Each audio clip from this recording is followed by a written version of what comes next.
Hi there. Welcome to the Whiskey Catapult, where we catapult around the world trying different whiskeys from all over the world. Today, we're going to catapult over to the Dingle Peninsula in Ireland and talk about this newer distillery. So, I was very fortunate to actually be able to go up to the Dingle Peninsula in Ireland about 2 years ago. And I had Dingle before. I had their small batch number 4, which I actually have up in the corner up there. There we go. And I really liked their stuff. It was a fascinating whiskey that I really enjoyed, but I had never had their entry level single malt. I'd never had some of their higher areas like this one, and so it was really cool to be able to go there and kind of check it out. Unfortunately, I wasn't able to do a tour, just from timing perspective, but I was able to get a couple souvenir glasses and stuff like that. And every bar in that town had numerous bottles of Dingles that you could try and kind of, take samples of. So this is part of their specialty series that they do. I'm going to butcher the name of this one because I'm not good at pronouncing Gaelic, but it is Granstad and Gheimhridh. I'll show it up close so you can actually see which one it is. But this is initially matured in bourbon casks and is finished in Tawny Port casks. I am a big fan of Tawny Port cask finished bottles. So I think this is one of the ones that I tried at one of the bars there, and I loved it. So I snagged a bottle as soon as I was able to. I realized I already poured it. But yeah, so this one is non-chill filtered, no color added, so really good to see. I'll turn it this way so you can actually see the color on there. It's really nice. It doesn't say, there's no age statement on here, and it doesn't say for how long it was finished in the Tawny Port casks, so we don't know that, but it is 50.5% ABV, so just a little over 100 proof. But man, they were doing really good stuff. They've been open since 2012, so not super new like some of the other new like Scotch distilleries and stuff like that, but just a little over 10 years. But I really like their stuff, man. This one, if you've had craft whiskey before, this kind of has a similar note where it's a little bit more distillate forward. It's got a little bit of a funk to it. You can definitely tell the Tawny Port cask. It's kind of got a little bit of a, I don't know if dryness is kind of a term you can really pick up in the nose, but that's kind of what I'm getting from this so far. But it smells really nice. So really good nose.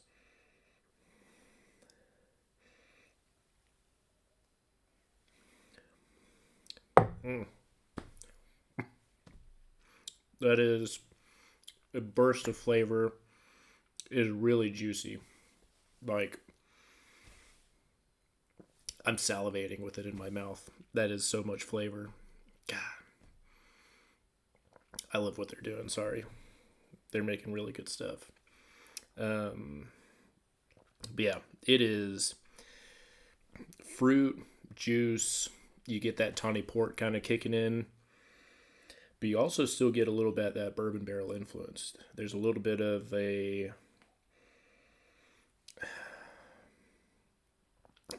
spice in there. You can taste the cask influence, kind of that wood notes on there. But man, that fruit, that juiciness just drives home.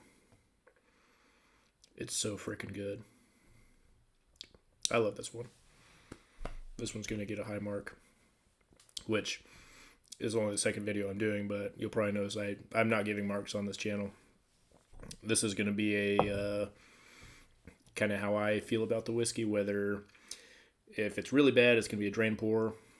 If it's okay, or if it's intended for that purpose, it's going to be a mixer, to where if I didn't really care for it on its own or with ice, I'm going to try mixing it as like an old fashioned or a cocktail or something like that, see if it's good in that realm. Some whiskeys are just kind of designed for that.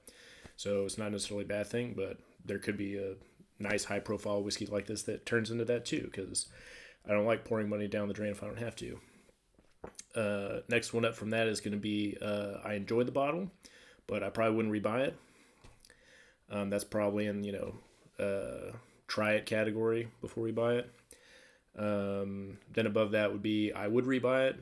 I enjoyed it enough that I'd probably rebuy it again. And the top and highest tier, which you will probably only hear a few times because I only have a few balls that I feel that way about, is Permashelf, which is I will always have this on my shelf as long as it's available. And if it's a limited run, I'm going to go out and buy as many as I can, which I've done that for a few. It's actually surprising. There's so much flavor on the palate. I would think that the finish would be a little bit longer than it is. But still has that funkiness. I guess that's the nice thing about it is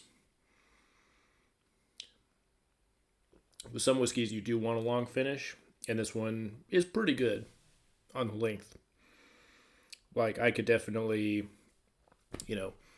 hop on Xbox, play a round of a multiplayer game within, 4 or 5 minutes, get ready to take another sip, and I'd be ready for another dram by then. So finish is still going on currently, just for reference point. But it is nice too that as the finish fades, it does make me want to go back for more. It's that good. It's that enticing. Let's see if I can pick out some other notes for you guys. But I'm a big fan of the distillery. I probably got 4 or 5 of their releases. 3 of them from this special release series. It's their, I think it's their Wheel of Time. This is their Winter Solstice release. I've got 2 other ones from this one. And then I've got batch 4, batch 6 of the small batch series. And I think there's another one somewhere, but I can't remember off the top of my head. It's a beautiful whiskey. If you guys have a chance to get this one, I highly recommend it. I think I imported this one. I think I paid £86 for it.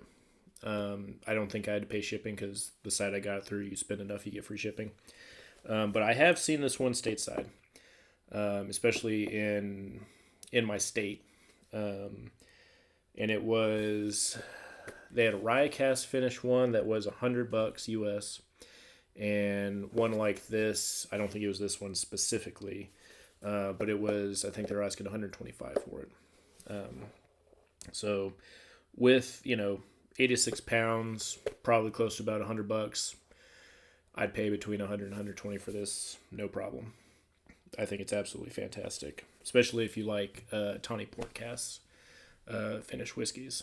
So if you have their entry level, their regular single malt, you pick up pieces of that within this, which I do like when distilleries do, where they kind of have a core focus of flavor and like this is what we kind of are known for and want to be known for. And then when they do a series like this, you can still taste that core within it, and this is just like an addition on top of it. And this one hits that pretty well.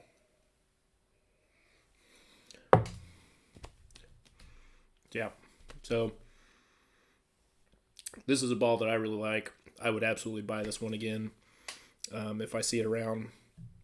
I probably wouldn't perma-shelf it, but I could be tempted and talked into if I ever run out of this one, and if I get a backup, I'd probably be missing it a little bit. I think this one's fantastic. So, hope that helps.